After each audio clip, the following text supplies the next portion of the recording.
Adentre conosco em uma jornada pelo desconhecido com o conto O Terrível Cofre de Arthur Conan Doyle, apresentado aqui na íntegra pelo canal Projeto Paleolítica. Neste canal, buscamos explorar não apenas os mistérios do passado, mas também as profundezas da mente humana por meio de histórias cativantes e envolventes. Prepare-se para uma experiência única enquanto nos lançamos aos mares tempestuosos desta narrativa repleta de suspense e intriga.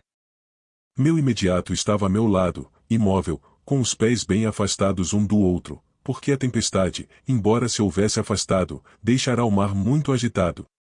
Erguendo a luneta, ele observou longamente o navio naufragado, que vogava ao acaso, sacudido pelas ondas, como se hesitasse ainda em ir a pique.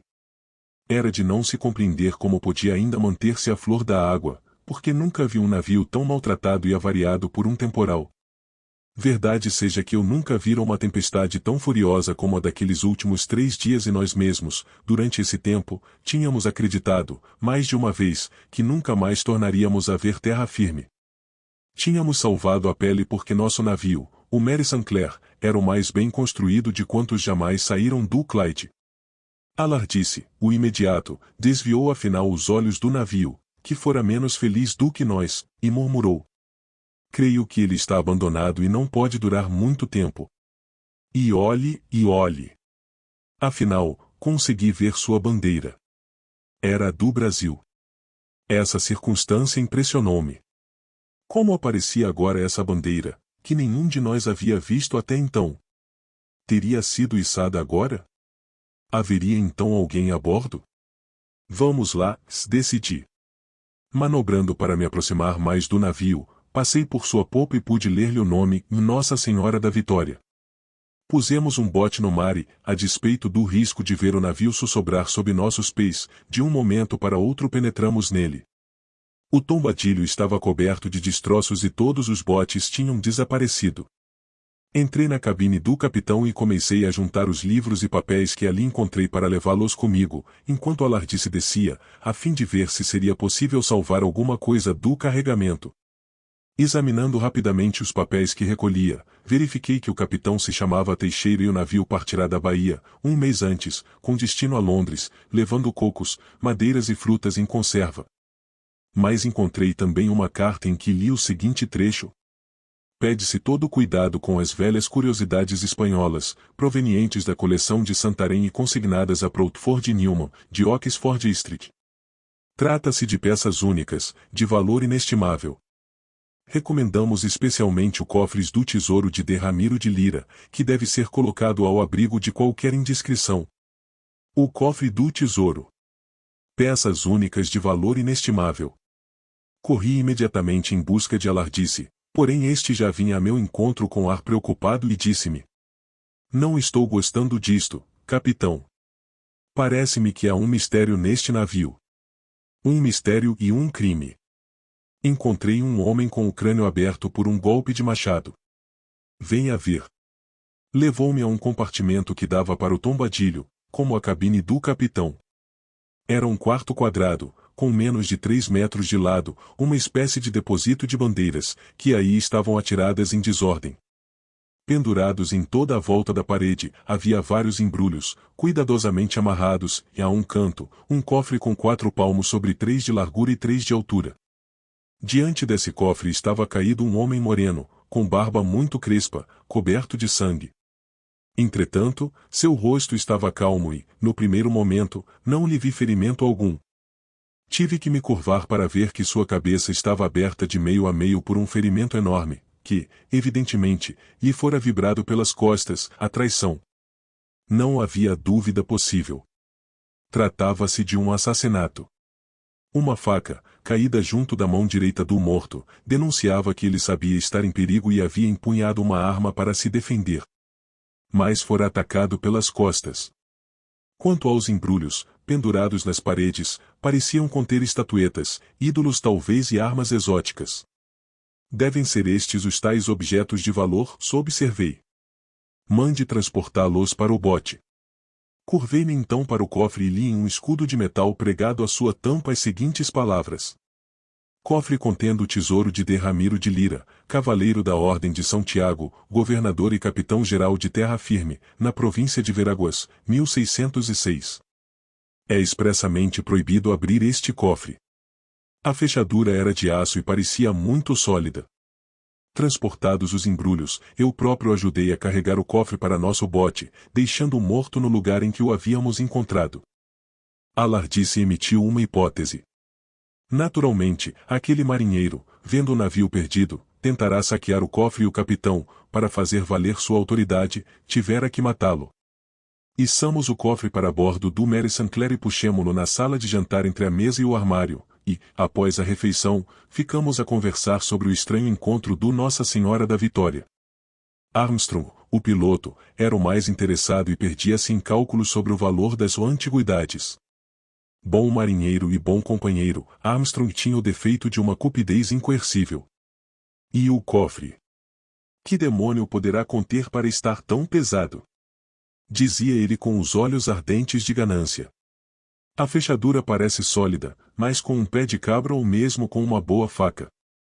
Essa alusão a uma faca fez-me pensar no marinheiro morto, com uma faca caída junto de si. Era, então, para isso que ele se armara? Armstrong tirara do bolso sua faca, de lâmina curta, mais robusta, e olhava-me de soslaio, esperando apenas minha permissão para se atirar à fechadura do cofre. Porém, eu dei de ombros e ele não se atreveu a formular mais claramente o pedido. Mas ficou em silêncio e mal-humorado durante o resto da noite. As cabines dos oficiais davam todas para a sala de jantar, a minha era a última, junto à escada. Nessa noite, eu não tinha que estar de sentinela, a de Armstrong terminava às 4 horas da madrugada e foi substituído a essa hora por Alardice. Embora a cabine deste ficasse ao lado da minha, nada ouvi nesse momento, porque que tenho o sono muito pesado. Entretanto, pouco depois fui despertado por um ruído tão singular que não pude qualificá-lo. Parecia um baque, mas um baque surdo, com um som abafado, inexplicável. Olhei para o relógio.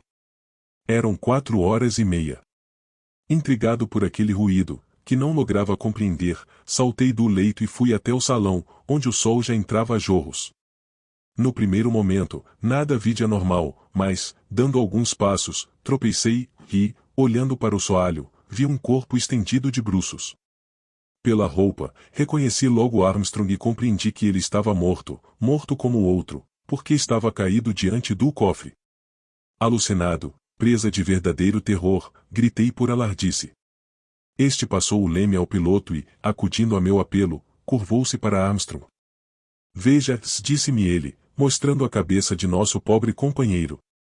Foi um golpe perfeitamente semelhante ao que matou o marinheiro do outro navio.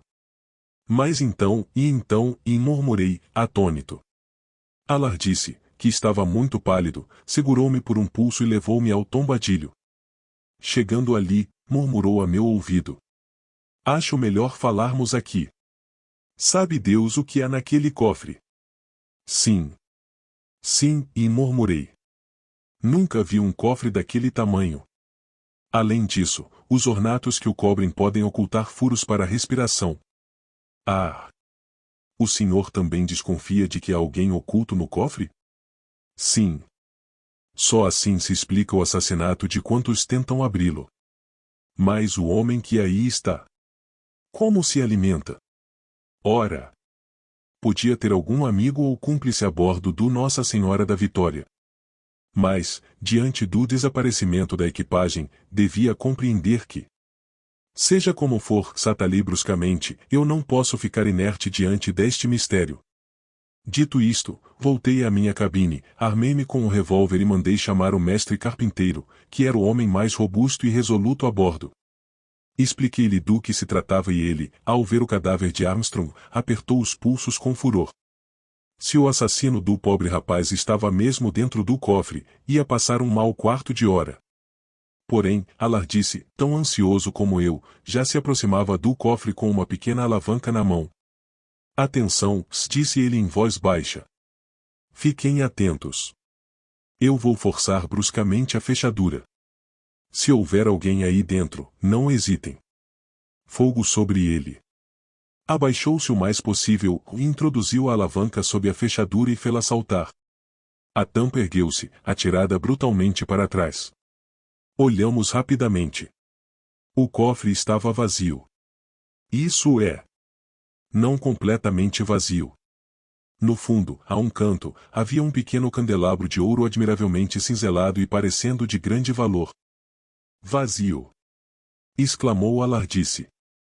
Mas, então, por que pesa tanto o maldito?